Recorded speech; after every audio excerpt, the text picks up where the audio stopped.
Bonjour à tous, ici Cléasim, on se retrouve pour ce 8e épisode sur StarCraft 2 Legacy of the Void, la campagne.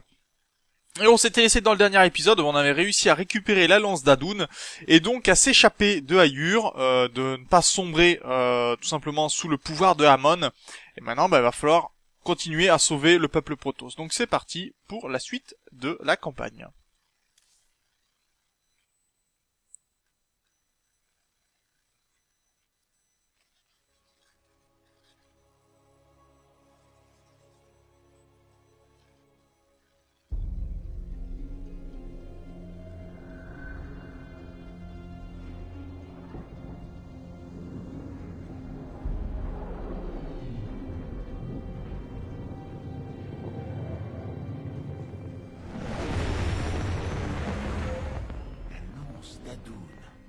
Une merveille d'ingénierie Kalaï, la dernière des trois grandes arches, chacune créée pour assurer la perpétuation de notre culture dans les heures les plus sombres.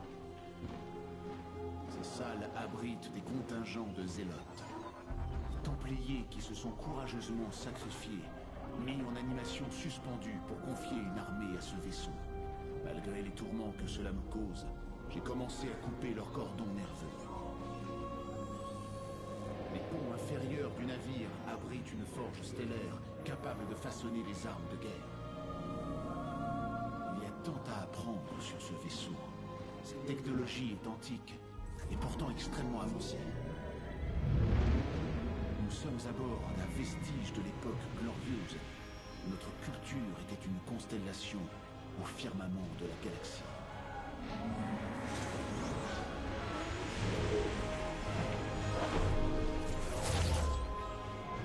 La carte stellaire a été mise à jour, hiérarque. Vous pouvez vous en servir pour sélectionner notre destination suivante. Avec ce vaisseau, nous pourrons redresser les torts qui nous ont été infligés, Carax, et libérer les Templiers.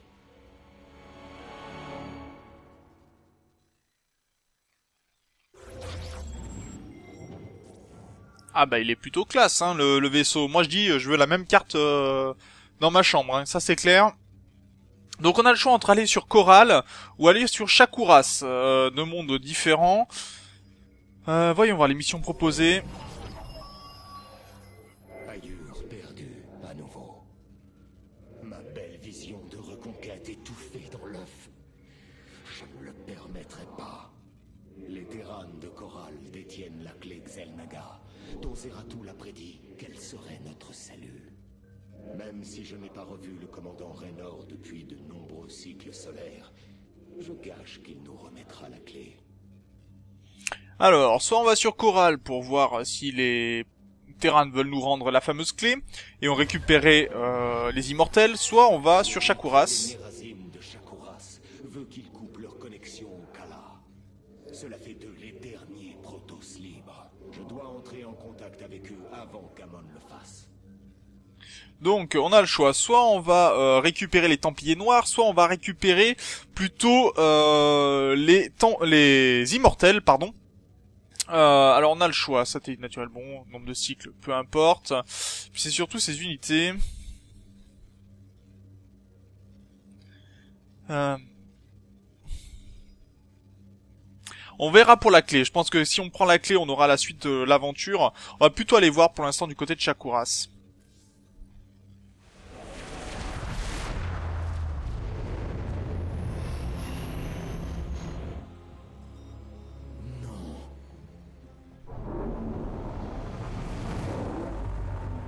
Hiérarque, Shakuras est envahi. Le bilan des pertes est lourd. Attendez, nous recevons une transmission. Gloire aux dieux. Artemis, vous êtes vivant. Matriarche Vorazun, qu'est-il arrivé ici? Shakuras est tombé.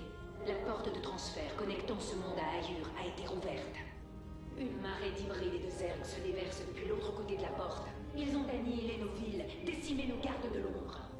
Nous essayons d'évacuer la population restante, mais j'ignore si nous pourrons tenir suffisamment longtemps pour mettre les habitants en lieu sûr. Nous vous donnerons le temps nécessaire, matriarche. Les Templiers sont en route. Eh bah, c'est parti pour sauver le maximum. Avant d'envoyer notre armée affronter l'ennemi, il serait sage d'estimer nos capacités militaires au sein de la commanderie. D'accord, on va voir un petit peu toutes les discussions qu'il peut y avoir, à quoi correspond la commanderie, etc. Donc commençons d'abord par le communicateur. Mes Templiers suivaient votre invasion d'Ayur quand nous avons été isolés. Puis la porte de transfert s'est ouverte. Que s'est-il passé, Artanis? Amon s'est servi du Kala pour prendre le contrôle des Templiers. Je sentais sa rage me déchirer et j'étais incapable de l'en empêcher. Zeratul m'a retrouvé. C'est là qu'il... Oui. Il a essayé de me libérer. Et il y est parvenu au prix de sa propre vie. Il est tombé par ma main. C'était l'acte d'Amon, pas le vôtre. Zeratul était venu me prévenir. Mais je n'ai pas réagi. À cause de moi, il n'est plus. Et sa disparition rend les étoiles plus ternes. Acte d'Amon ou pas, le fardeau est mien, matriarche. Et il ne sera pas facile de m'en débarrasser. Ouais, c'est pas faux. Carax, même privé de la lumière du Kala, je peux sentir votre tristesse, votre peine. La lance d'Adun ne vous apporte-t-elle aucune joie? C'est exactement ça, Yark. Sans le Kala, c'est comme si j'étais devenu aveugle. Je ne peux ressentir vos émotions, ni appréhender la portée réelle de vos pensées. Je ne peux m'en remettre à la caution des autres forges-phases. Je suis... tout seul.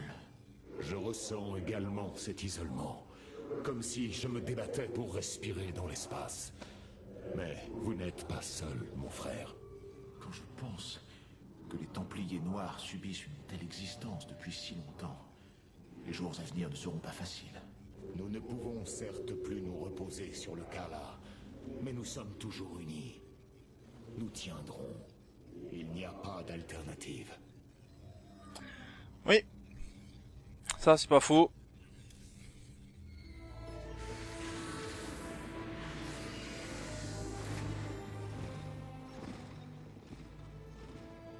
Une conservatrice libérée de sa stase. Elle porte encore ses cordons nerveux. Elle est arrimée au Kala. Attendez, je suis Rohanna, grande conservatrice des Velaris et votre conseillère de guerre. Le rôle d'exécuteur en chef vous revient. Mais vous n'êtes pas possédé par le Maître Noir. Comment est-ce possible? Je perçois des ténèbres à la frange de chacune de mes pensées. Mais je ne suis pas corrompu. D'où je viens, les conservateurs sont formés à contrôler le moindre tressaillement du Kala. Je contiendrai ce mal, je vous l'assure, et ce faisant, je vous servirai mieux. Comme tous les conservateurs, je détiens les souvenirs et les personnalités de tous les protos vivants ou morts au moment de mon entrée en stase. Cela me permettra de confronter vos choix tactiques à ceux de vos prédécesseurs. Depuis cette salle, vous pourrez effectuer toutes les allocations de ressources au projet militaire. Je suis Artanis, hiérarque des Délames. Je dirige tout ce qui reste de notre civilisation. Vos souvenirs nous seront assurément utiles, Rohanna. Mais ne vous méprenez pas, si vous succombez à cette corruption, je n'hésiterai pas à vous détruire. J'entends bien, et je suis prête à accompagner les premiers-nés dans leurs heures les plus sombres. Venez, laissez-moi vous montrer à quoi sert cet endroit.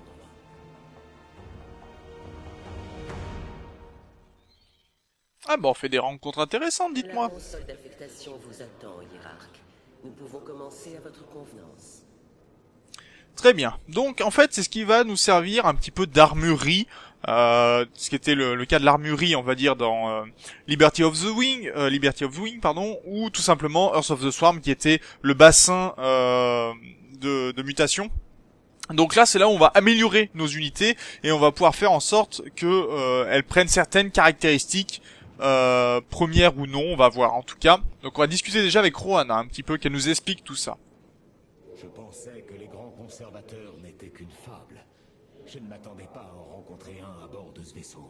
Cela n'a rien de surprenant, hiérarque. Mes sœurs et moi sommes toutes uniques. Nous avons été formés depuis la naissance à maîtriser les moindres subtilités du Khala. J'ai moi-même mesuré toute sa profondeur. J'ai plongé dans son spectre infini d'émotions et de souvenirs.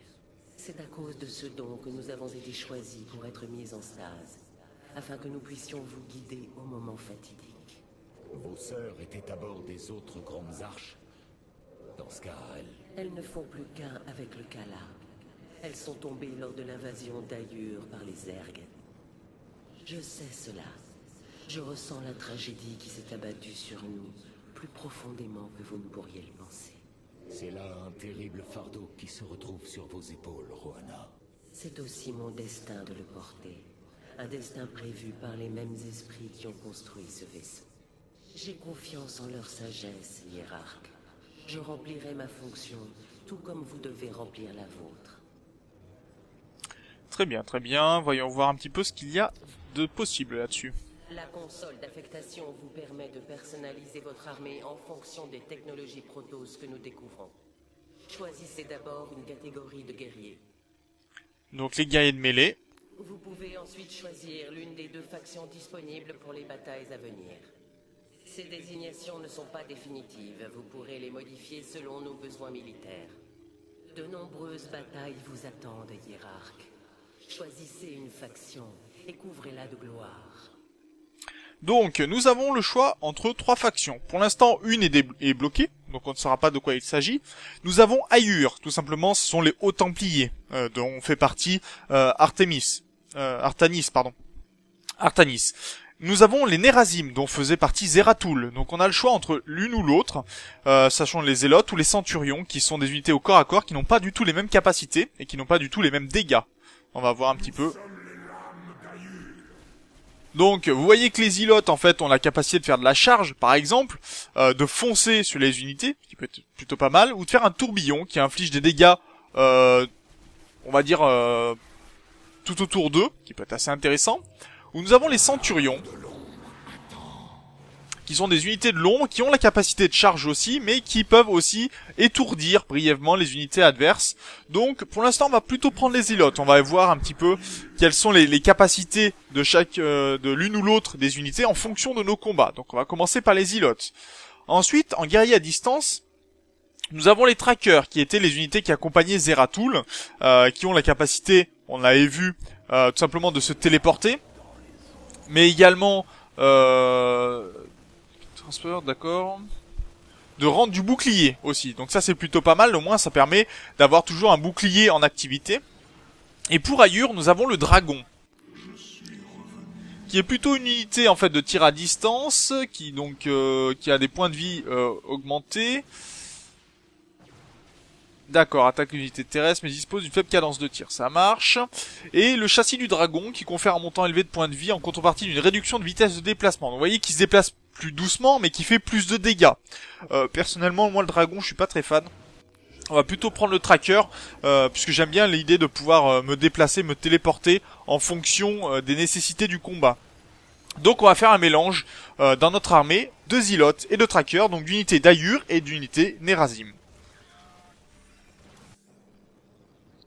Alors bon, bien sûr, dans tout ça, on a vu un petit peu tout ce qui se passait autour, mais on n'a pas commencé la mission. Donc bien sûr, la mission sera coupée au milieu de l'épisode, vous inquiétez pas, et on pourra continuer comme ceci. Mais là, je pense que c'était assez important de voir toutes les discussions qui sont autour, qui apportent un plus au gameplay, et puis voir aussi comment va fonctionner la commanderie, comment vont fonctionner l'évolution un petit peu des unités. Donc c'est parti pour l'émission maintenant.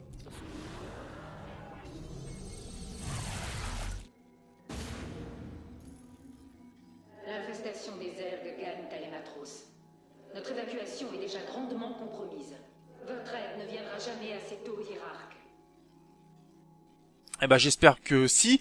En tout cas, il va falloir détruire des Zergs, il va falloir peut-être fermer ce canal de transfert pour sauver les unités, et ça nous permettra de récupérer les Templiers Noirs, qui sont des guerriers assassins. On va voir un petit peu plus tard à quoi ça correspond. On a plusieurs missions, bien entendu. Alors, généralement, les missions, vous allez voir, je n'y fais pas vraiment attention, j'essaye juste de terminer la mission en cours. Si on fait tous les hauts faits, c'est pas très grave, c'est très bien plutôt. Si on les fait pas, c'est pas grave. Donc on va pouvoir commencer, c'est parti.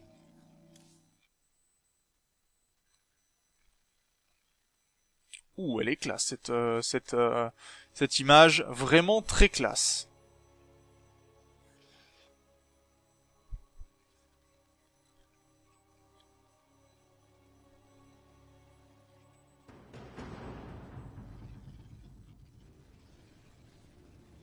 Chaque race pullule de Zerg à la solde d'Amon.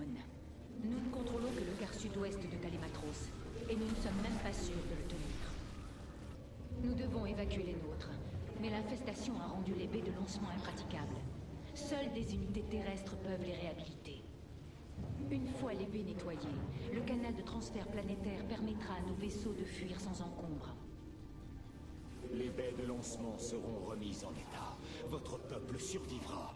Je vous le jure, matriarche. Donc, on va commencer toujours par mettre en place les unités. On va activer les ports de transfert, bien sûr. Donc on a récupéré. Dans cette bataille, vous aurez besoin de l'aide de mes Templiers noirs. Ils peuvent attaquer furtivement sans crainte de représailles.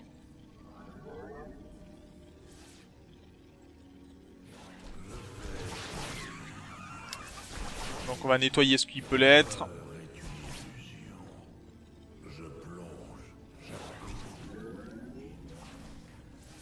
Donc déjà on va pouvoir nettoyer un petit peu les soucis Zerg. Par contre on va rajouter des probes.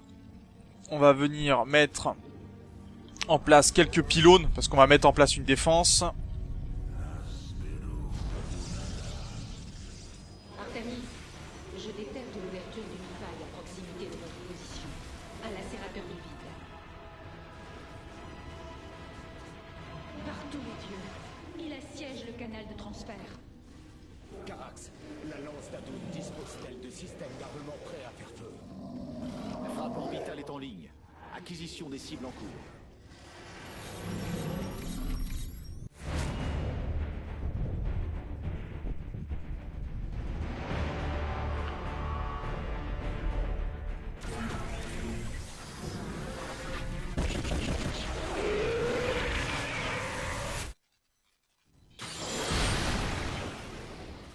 Le lacérateur est affaibli. Guerrier, en avant! Scellez son sort! Bon bah c'est parti hein. Hiérarque, la frappe orbitale peut maintenant être déclenchée depuis le panneau de commande de la lance d'Adoun. Vous n'avez pas assez de minerais. Vous devez placer cela dans un champ d'énergie. Ah, j'ai pas assez de minerais, bah forcément.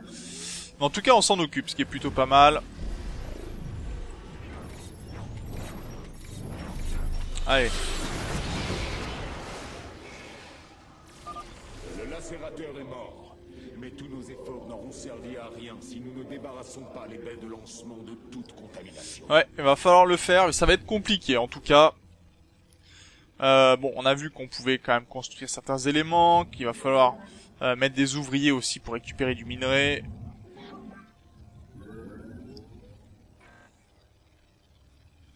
Ok, échappe. Ah d'accord, il bénéficie déjà d'une accélération, ça passe. On va pouvoir améliorer ça.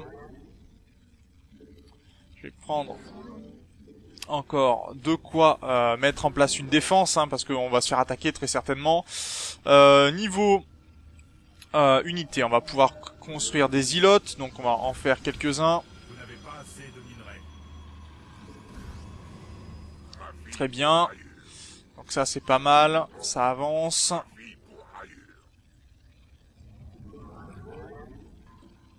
Et voilà, on va pouvoir récupérer pas mal d'unités. Donc on va pouvoir avancer. On va faire le tour, on va aller venir peut-être de ce côté-ci. Commencer à nettoyer un petit peu.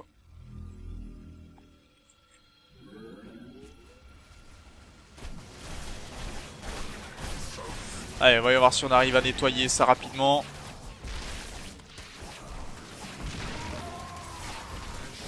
Allez, on va essayer de partir. La peur est une illusion.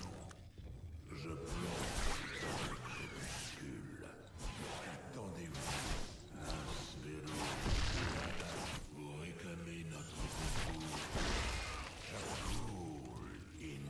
Alors par contre ça c'est un peu problématique parce que ça veut dire que d'ici on peut pas faire grand chose. Alors on va essayer de continuer la production des unités assez importantes, ça c'est pas mal. On va pouvoir faire un pylône, je pense par ici ça sera très bien. Par contre on n'aura pas de frappe pendant ce temps là donc ça va être un peu gênant. Va falloir les gérer, hein. Je pense nos frappes. On va faire des trackers dont on va avoir besoin. Est-ce que je peux construire de quoi défendre? Oui. Donc très bien. Et on va utiliser nos trackers pour attaquer cette unité ici qui va certainement nous poser problème. Ne pas laisser ça s'échapper.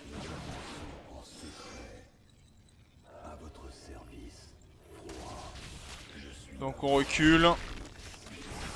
Voilà. Beaucoup mieux. Renforcez les défenses. Les Zerg s'apprêtent à attaquer notre Nexus. Eh ben, on va venir faire ce qu'il faut pour ça.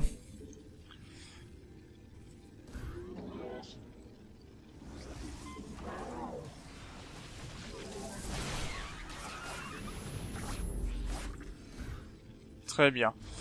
Ça c'est très bien. Juste à temps. Et on va mettre en plus de quoi protéger tout ça. Très bien.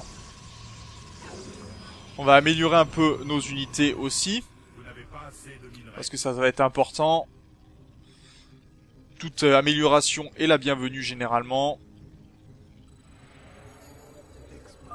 Artamis, la ville de Talématros est alimentée grâce à des réservoirs de solarite.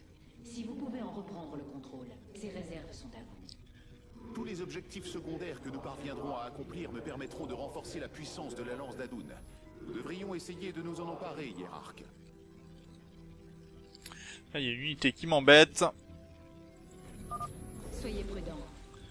Les sporuleurs rampants et les vigilants peuvent détecter les mouvements de nos Templiers noirs. Faites-en des cibles prioritaires. Ça marche. Allez, on va détruire tout ce qui peut l'être. Et ça, il tuait très vite. Très bien. Un peu de ménage ici. Un deuxième lacérateur. Le canal est attaqué.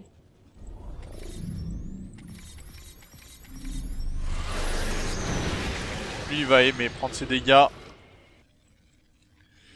Faut avancer encore.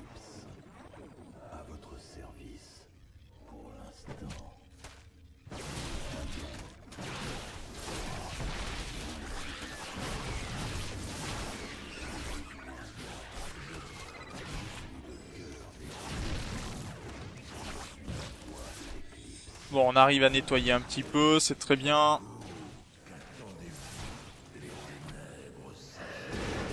Bon, par contre, le problème, c'est qu'on n'arrive pas vraiment à détruire ce que je veux.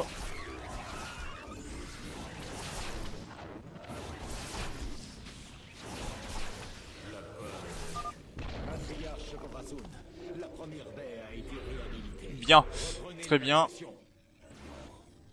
Le souci étant, c'est que pour l'instant, pour ITP là-bas dessus, ça va être gênant. On va pas pouvoir faire ce qu'on veut.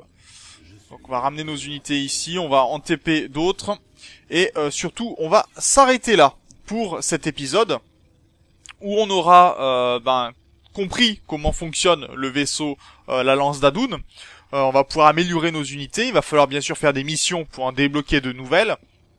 Et petit à petit, on va pouvoir avoir des unités suffisamment puissantes pour pouvoir avancer, pour pouvoir développer tout simplement les Protoss qui ont perdu en quelque sorte toute leur technologie. Donc sur ce, moi je vous remercie d'avoir regardé cet épisode.